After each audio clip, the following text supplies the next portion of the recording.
We start with breaking news. RT has obtained exclusive evidence of Turkey's alleged dealings with Islamic State. Our documentary crew was in Syria recently in areas retaken from the jihadi group and spoke with detained members of ISIL. The reporter asked to remain anonymous for security reasons. We are an RT documentary crew. We went to northeast Syria to make a film on the Islamic State, which used to control this area and its oil. Most of the filming took place in the city of Al-Shadadi. It is home to about 10,000 people. So here you can see us walking with the Kurdish YPG fighters in houses which only 10 days ago were occupied by ISIL fighters.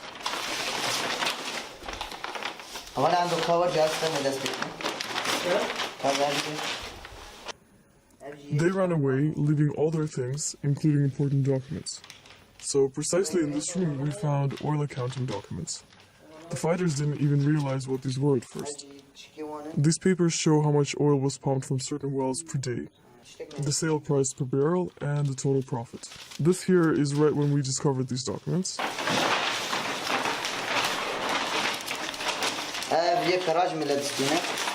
And here you can see the Islamic State symbol on top of the bills of sale. And this one is more detailed. So if we go from right to left, the first column is the name of the driver. The second column is the type of car. The third is how many barrels the person bought, the price per barrel, the total sum, and the number of the bill of sale. So they actually conducted very professional accounting of their oil. The second bill of sale looks like the first one, but here the oil is being sold not by the barrel, but by the ton. And everywhere we can see the seal of the Islamic State. And here's the same document opened up without the bills of sale covering it.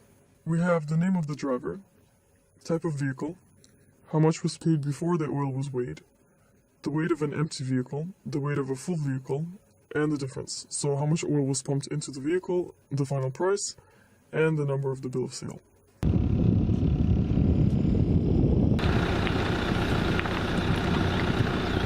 We talked to local residents and Kurdish People Protection Unit's fighters about where the oil could have gone. So the locals were very well placed to know where the oil was heading because they lived under the Islamic State, and most of them worked for the ISIL oil industry. Between 75 to 95% of locals had really no alternatives to working in this industry because it was difficult even for an educated person to find a job there. So they explained how this chain worked. The oil that was pumped from the wells was taken here. It was heated and separated into petrol, gas, and you can say clean oil. And this clean oil was sold on. When we asked some of the residents who used to work there where they thought this was sold to, they said that there were intermediary traders from Raqqa and Aleppo who took these supplies. They also often mentioned Turkey. But the main evidence we got was from our interview with the captured ISIL fighter of Turkish origin. Oil is being traded, that is for sure. Apart from that, they're also providing ISIL with food and other goods. ISIL is under an embargo. It's not easy for them to find food supplies. They're also provided with money, weapons, and ammunition. All this is done openly. We didn't ask him specifically about oil, but about his personal story. And without being prompted, he said that it was easy for him to cross the border and become a member of ISIL because this is what Turkey wants. When we asked him why this is the case, he explained that Turkey gets something in return, and that something is oil. We were able to talk to a representative of the YPG, who showed us a collection of passports they obtained from killed ISIS fighters. They were citizens of various countries: Kazakhstan, Uzbekistan, Russia, Turkey, France, and many more. But the one thing they all had in common was a Turkish border stamp, so each passport had one. They arrived in Turkey and then illegally crossed the border to Syria and joined ISIL. The Kurdish security services also gave us personal documents which were taken from a memory card of an ISIL member. And there were pictures of future ISIL recruits, and here we have a picture that they took themselves in front of the obelisk of Theodosius in Istanbul, and the next picture shows them as fully equipped ISIL fighters in Syria. We were lucky to interview 3 ISIL members. The first was a local from Al-Shadadi, the second was from Saudi Arabia, and the third was a Turkish citizen. Both of the foreigners arrived, of course, through Turkey, from Istanbul, and then they illegally crossed into Syria. بدأت وصولي إلى تركيا. I flew to Turkey, no visa was needed. It was very easy to enter Turkey and to travel through the country.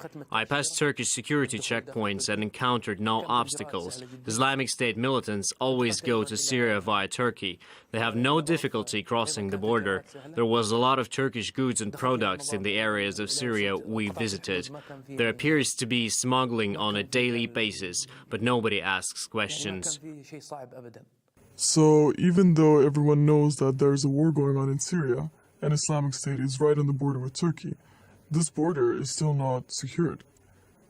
One of the documents that really shocked me personally was a test for prospective teachers, those being trained to teach children in ISIL schools.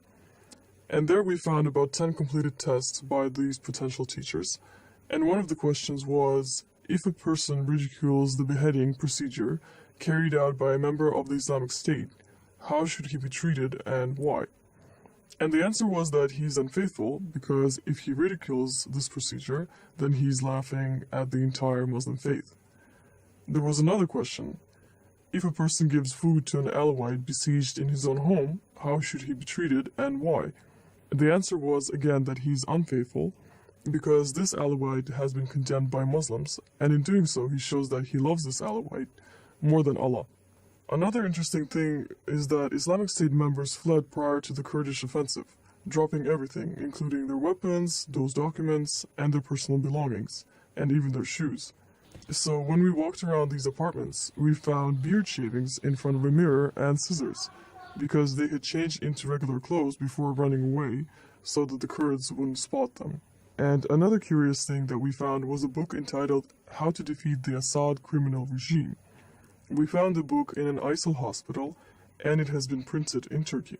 A lot of people talk about the connection to Turkey.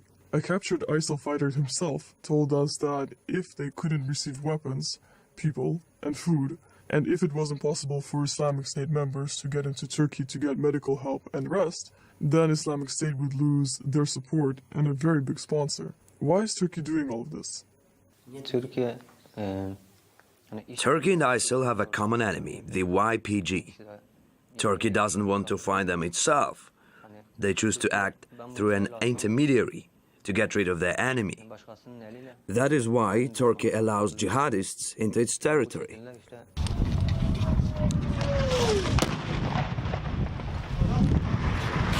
After spending 2.5 weeks in Syrian Kurdistan, I can say that it was very revealing.